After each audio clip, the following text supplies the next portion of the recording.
Bonjour et bienvenue dans ma chaîne YouTube. Dans ce tutoriel, nous allons voir comment gérer les processus sous Ubuntu, spécialement en utilisant Shell Bash.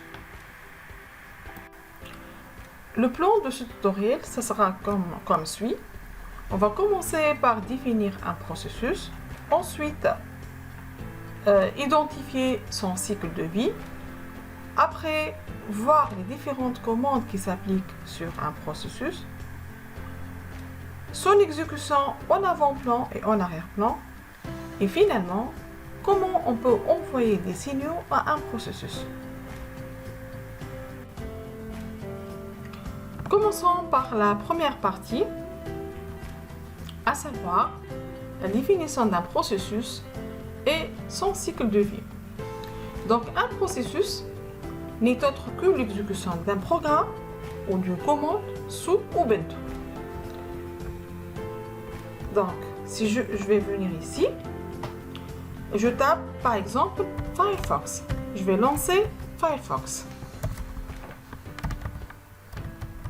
Donc Firefox, c'est un programme, voilà, c'est une application, son exécution est associée à un processus.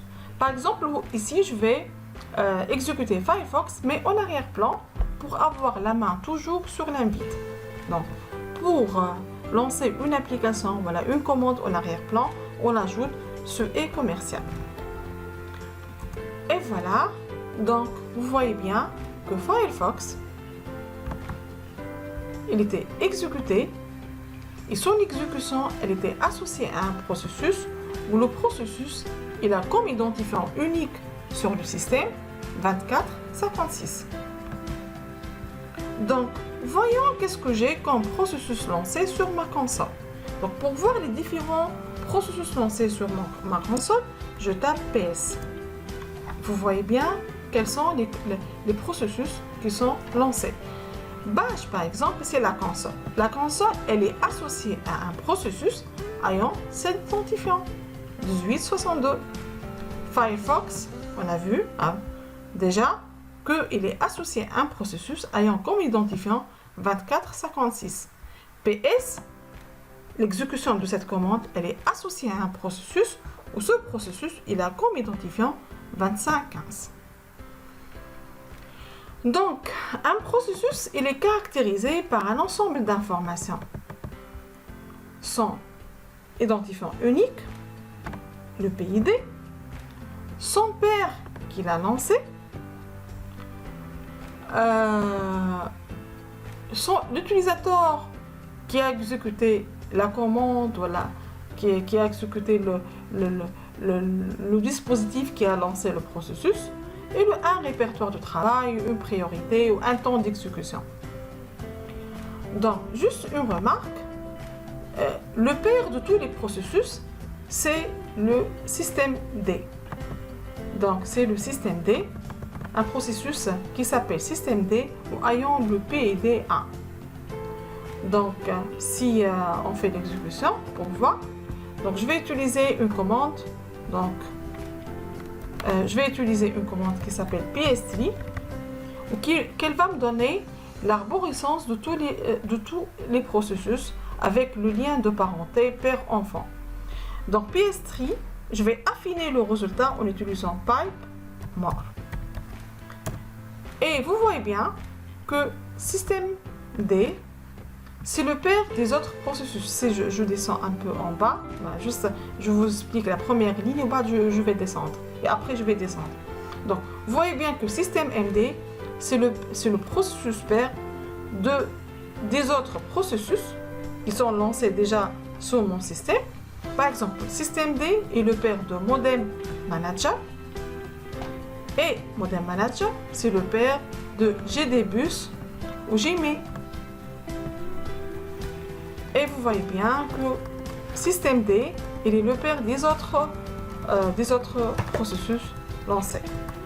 Donc le père de tous les processus, donc je vais arrêter, CTRL-C, CTRL-L, donc le père de tous les processus lancés sur le système est système D ayant le PID, voilà, le PID, voilà, l'identifiant 1. Un processus durant sa vie, il peut passer par plusieurs étapes. Donc, voilà un schéma qui peut vous expliquer un peu les étapes. Donc, je vais agrandir un peu. Donc juste, je vais prendre par exemple l'exemple de Firefox. Donc, j'ai lancé le navigateur Firefox. L'exécution de Firefox, elle était associée à un processus. Donc, le lancement de Firefox, elle est associée, on peut dire, son premier lancement, c'est la création. Le père de Firefox, c'est la console shell. C'est le bash, le processus de bash qui a lancé Firefox. Firefox, il peut passer dans les étapes pré-actives. Donc les deux étapes pré et actives, ils sont un peu invisibles par rapport à l'utilisateur.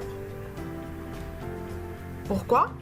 Parce qu'un processus qui s'exécute sur un processeur, lorsque je lance un processus, je veux voir le résultat d'un processus sur le système, forcément le processus il doit passer par le processeur. Et le nombre de processeurs sur un système, et peut-être 2, 3, je ne sais pas, 4, 5, ça dépend du système. Et donc, par rapport au nombre de processus, le nombre de processeurs, c'est un peu minime. Et donc, Ubuntu, pour assurer le multitâche, qu'est-ce qu'il fait? Il va donner des priorités au processus. Donc, chaque processus qui atteint sa priorité, il passe au processeur pour s'exécuter. Une fois que ça y est, c'est bon, il a terminé sa priorité, il va se reposer dans l'état prêt et laisse le processeur à un autre. De même, l'autre, il termine, le processus, il retourne encore une fois au processeur. Donc, pré-actif, ce aller-retour entre pré et actif, c'est invisible par nous comme utilisateurs.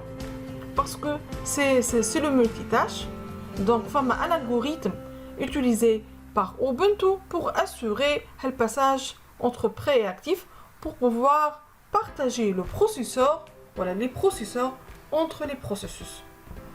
Maintenant, il se peut qu'un processus manque une ressource, comme Firefox par exemple. Je ne vais pas taper je vais pas taper de texte sur la zone de recherche de Firefox, je ne vais pas sélectionner quelque chose, donc il manque une ressource, il reste en mémoire vive, mais il est en repos. Donc il ne va pas fonctionner sur le processeur pour donner un résultat.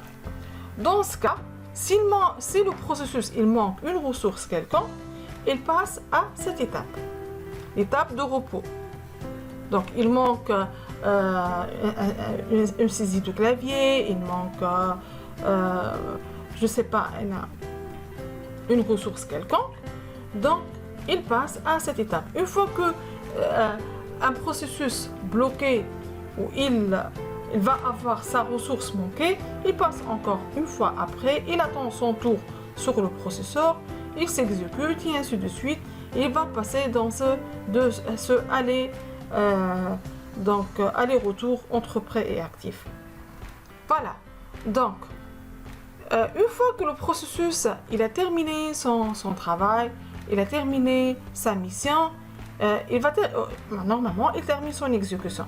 Dans le cas normal, si notre système il est bon et tout est bien fait, normalement, fin d'exécution, destruction directe. Mais parfois, il se peut que le processus reste en mémoire vive, il a encore les ressources de travail, mais il ne fait rien. Ça y est, sa mission, elle est terminée. Dans ce cas, il devient un zombie. Donc, un processus zombie, ça veut dire, normalement, il doit être détruit, mais il n'est pas détruit, il est encore dans la mémoire vive, il a les ressources. Donc, juste un peu de temps jusqu'à ce que le système soit au courant de son état et le détruit. Donc, les étapes de vie d'un processus. Je répète, la création, il passe au prêt pour attendre son tour sur le processeur. Il passe lorsque sa priorité atteint la valeur qui lui permet de passer sur le processeur, il devient actif. Il fonctionne un peu, puis il laisse la place à un autre. Il attend son tour et il retourne encore une fois au processeur. Aller-retour entre ces deux états qui sont rapidement faits. Donc, nous, les utilisateurs, on ne va pas s'apercevoir de cet état. Une fois il manque une ressource quelque part, il va rester bloqué. Il va rester bloqué, il passe de l'actif vers bloqué. Une fois qu'il prend sa ressource, il retourne à la liste des prêts pour prendre sa place dans le processeur. Une fois que le processus il a terminé son travail, normalement, il sera détruit. Mais parfois, si le système il est occupé, si on a beaucoup de processus qui sont lancés, si on a un problème dans la mémoire vive, et ainsi de suite, il se peut que le processus reste en état zombie. Il a tout son domaine de travail, mais normalement, il a terminé sa tâche.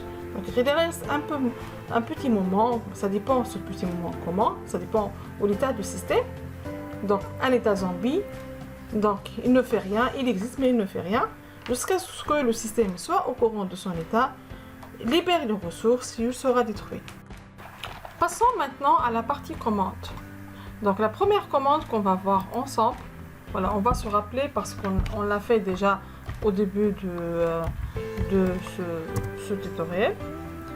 Donc, la première commande, c'est PS. PS qui va m'afficher l'ensemble des processus lancés sous ma console. Donc, ici, identifiant de processus. Sur quelle console il est lancé, le temps estimé sur le processeur lorsqu'il s'exécute, ou la commande qui a lancé, ou l'application qui a lancé, soit l'application, soit la commande qui a lancé ce processus. Donc PS, elle permet d'afficher des informations minimes sur les processus lancés sur ma console. Maintenant, si je veux avoir plus d'informations, je vais faire PS moins F1. Vous voyez bien que les colonnes, elles deviennent plus nombreuses par rapport à la première réponse. Donc, si on essaie de voir, donc ici, quel utilisateur qui a lancé le processus, son identifiant sur le système, l'identifiant de son père qu'il a lancé, priorité, le temps système de lancement du processus, le terminal, le temps estimé sur le processeur et la commande qui a lancé le processus. Donc ici, si on prend par exemple celui-là, le dernier, PS-F, donc son père 1080-62 qui est la console Shell Bash, c'est le père de la commande, de processus de PS-F. Vous voyez bien, donc c'est le père. Et le temps, le S-Time, System Time, c'est 22:39. Effectivement, j'ai lancé cette commande à cet horaire. Voilà. Maintenant, ici, j'ai affiché tous les processus sur ma console. Si je veux afficher les processus, tous les processus exécutables sur le système de façon détaillée, je vais faire -E, -F. Donc, je répète, -E, -F. Et entrée. Donc, vous voyez bien le défilement de résultats. Donc, je vais rectifier. Je vais affiner le résultat. Donc, je vais ajouter more pour afficher page par page. Et vous voyez bien, donc ici, le premier processus qui est lancé, 0, compare, 0, full priorité, donc, il a la priorité pour s'exécuter sur le processus, le nom de la commande qui a lancé le processus, et ainsi de suite. Voilà. Donc ici, ce sont des processus système, des mots qui ne sont pas liés à un terminal bien déterminé. Voilà. Donc je m'arrête, je vais arrêter cette commande. CTRL-C, CTRL-L pour effacer l'écran. Et maintenant, la dernière commande qu'on va voir, c'est top. Top, elle va me donner l'exécution des processus en temps réel. Donc on ici, si on va voir, donc on a 170 en total processus lancés sur le système.